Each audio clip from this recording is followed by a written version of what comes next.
இன்றைக்கு நாம் இடி சாம்பார் எப்படி செய்யணும்னு பார்க்க போகிறோம். இது பாரம்பரியமான ஒரு சாம்பார், நல்ல மணமும் ருசியும் கொடுக்கக்கூடியது. இதுக்கு தேவையான பொருட்கள் என்னென்னு சொல்கிறேன். பருப்பு, தேங்காய், காய், கேரட், முருங்கைக்காய், கத்திரிக்காய், சின்ன சாம்பார் வெங்காயம், புளி ஊற போட்டிருக்கேன். இது தாளிப்பதற்கு கடுகு, குத்துப்பருப்பு, கருவேப்பிலை, மஞ்சப்பொடி, உப்பு.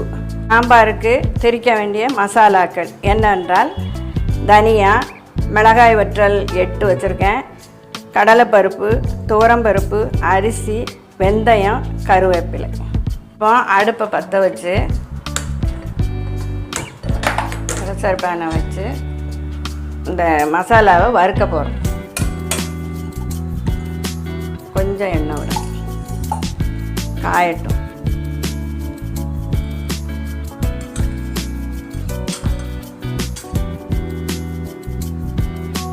வறுக்க போகிறோம்.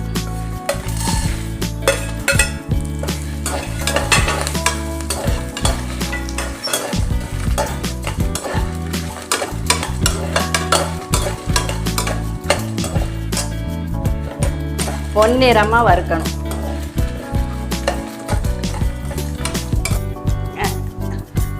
கட்டி காயமும் கொஞ்சம் அந்த மசாலாவில் சேர்க்கணும் வறுக்கும்போது.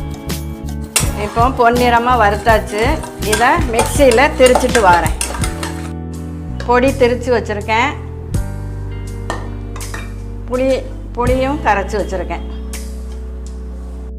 ஸ்டவ்வை பற்ற வச்சு கொஞ்சம் எண்ணெய் ஊற்றணும்.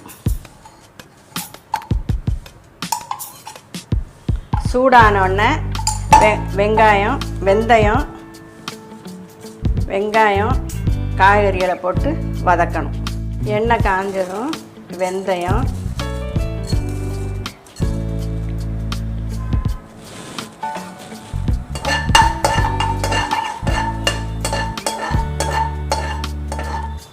வெங்காயம்,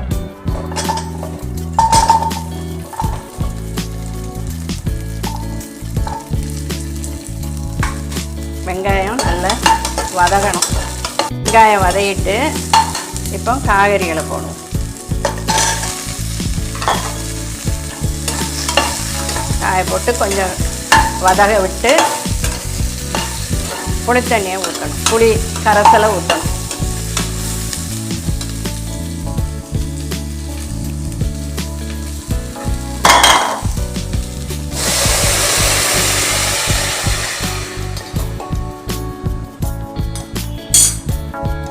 உப்பு, தேவையான அளவு உப்பு,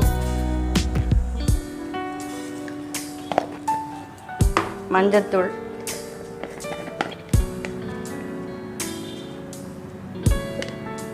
நல்லா கொதிக்கட்டும். காய் வெந்த பிறகு பார்ப்போம். இப்போ காய் நல்லா வெந்துட்டு, கரண்டி எங்கே வச்சேன்,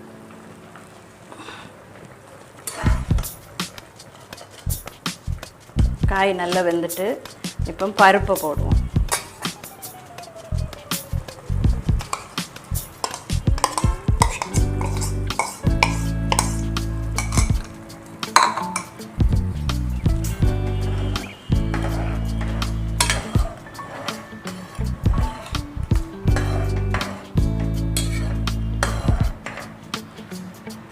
அடுத்து தேங்காய், அரைச்ச தேங்காயை போடுறோம்.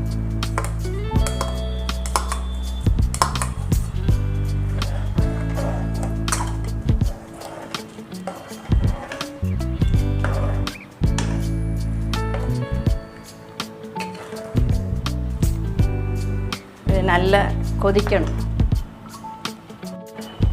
நல்லா கொதிச்சுட்டு இப்போ நம்ம பொடியை போடணும்.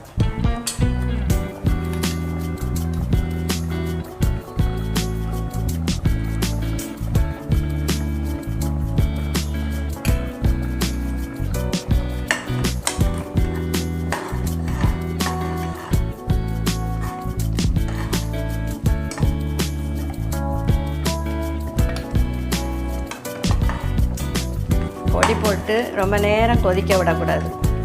கொஞ்ச நேரம் கொதித்தோடனே மல்லி தழையை போட்டு இறக்கிற வேண்டியதுதான்.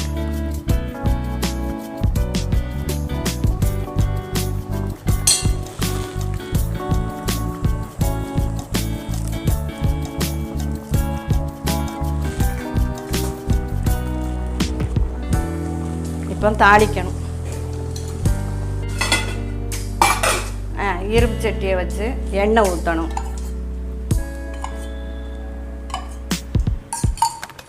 காஞ்சதும் கடுகு குத்து பருப்பு கருவேப்பிலை போட்டு தாளித்து சாம்பாரில் கொட்டணும்.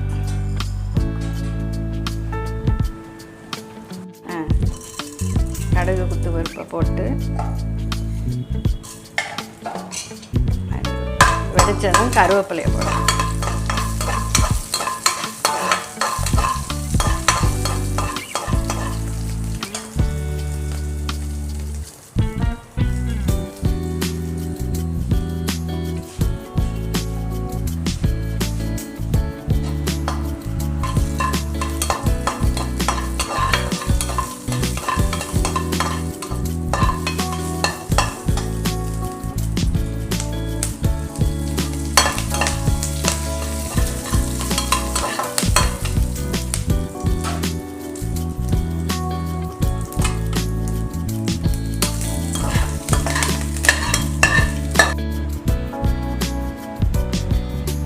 கல்யாண வீட்டு சாம்பார் தயாராகிவிட்டது. மனமும் ருசியும் நிறைந்தது. இட்லி தோசைக்கும் வைத்து சாப்பிடலாம்.